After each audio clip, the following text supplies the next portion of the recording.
Hi everyone, let's continue oligopoly market. And under oligopoly market, there is the one important theory that is king demand curve. King demand curve, that model has been given by Paul Amsrizi, and it attempts to explain the price rigidity.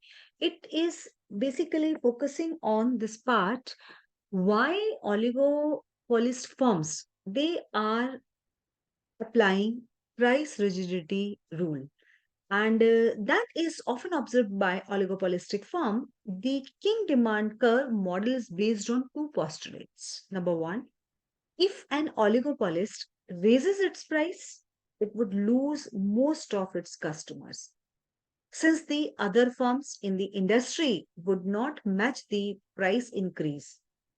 But if the oligopolist cannot increase its share of the market by lowering its price, since its competitors would immediately match the price reduction, which means the oligopolist face a demand curve that is highly elastic for price increase and less elastic for price reduction. So what would happen? We will understand with the help of one example.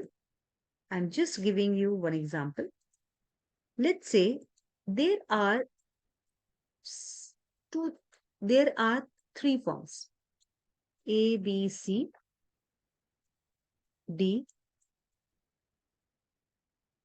E, and F. Let's say these are the six forms: A, B, C, D, E, F. Now, what will happen? Suppose this form they are reducing their price. They are reducing their price, but none other firm will reduce price, because what would be happen? Would be possible. Let me erase this. I think this is not clear. Again, I'm writing. Right. There are six forms: A, B, C, and D, and E. Let's say if one firm, let's say B, is reducing their prices. So what would happen? What would happen? Other firms also reduce their prices. But if this firm increasing its price, then other firms will not increase their price. So what would be happen? Whatever this firm's share, that will distribute, that will shift from this particular firm to other firms. It would be like that. But when they are reducing their price, so other firms would also reduce their prices. So customer share might be possible, that would be same, right, with each firm, but that there would be loss in their revenue. I mean, revenues will be shrink and there will be more benefit to the customers. Those are purchasing these commodities. Then we come to the, again, now we will continue this king demand curve. Both these points are clear to you. The demand curve faced by oligopolist has a kink at the established price, and because of this, they tend to keep prices constant even in the face of change cost and demand condition. You can see here DD stands for, here is we have taken capital D, that means demand curve when the oligopolist price is matched by all other oligopolists in the industry.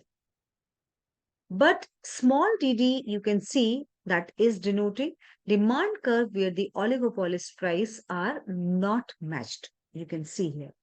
And this point, where is the P? This is the kinked. This is the kinked. You can see. Here is, this is the curve, and after that it is kinked. It would like that. So here is DD, demand curve when the oligopolist price is matched by all other oligopolists in the industry, and small dd, demand curve where the oligopolist price are not matched. So the DDC is flatter as a price reduction, expense is sale at the expense of other oligopolists. Similarly, some of other will shift to others if he is the only one raising price. Because what would happen? Those are the customers, those are purchasing, those are loyal or brand loyal customer, those are purchasing from that particular company, that particular firm. So they will shift from that firm to another. I mean that particular firm to another firms, because what would happen? Other firms, they are giving same commodity or more or less similar commodity at the cheaper rate. So that would be the behavior. Then Sweezy assumes other oligopolists will match a reduction in prices to protect their market share. Because other oligopolists will match a reduction in prices to protect their market share, because they want to hold their market share. Let's say we will take example of LG, Samsung, and other companies, like we can take example of this one is the we can take example of Sony, right, and other companies. So whatever the customer market share, let's say we are talking about refrigerator or we are talking about television, so this one is they would maintain their customer share. If suppose this is the one company, they are reducing their price, so other will also reduce their price because they want to hold their customer share. Otherwise, what would be happen? Suppose one company they are is increasing its price, so if this company's customer share will shift to another company's, right?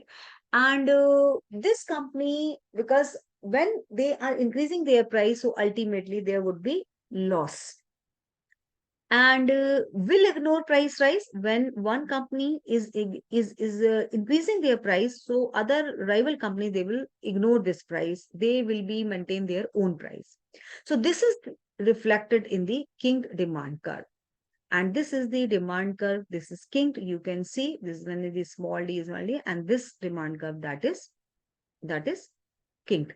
And this is the market marginal revenue. And on the x-axis, we have taken quantity, y cost and revenue. So King demand curve under morning wave. Why price rigidity? Because I had already explained you why price rigidity is there. Because price rigidity means if one company will increase its price, so other companies, they will not increase their price, and this particular company will lose their customer share because they will distribute to other rival companies. If the one company, they are reducing their price, so other companies would also reduce their price and customer share would be maintained. So ultimately there would be loss in revenue. I mean, shrink revenues will be shrink. And finally, they will decide if we are not increasing our price or decreasing price, we will maintain our price whatever we are carrying. So that is why there is price rigidity phenomena is there. I hope this video would be helpful, this king demand curve. And in the next coming up video, we will discuss some more related aspects of oligopoly market and other aspects of economics. Thank you.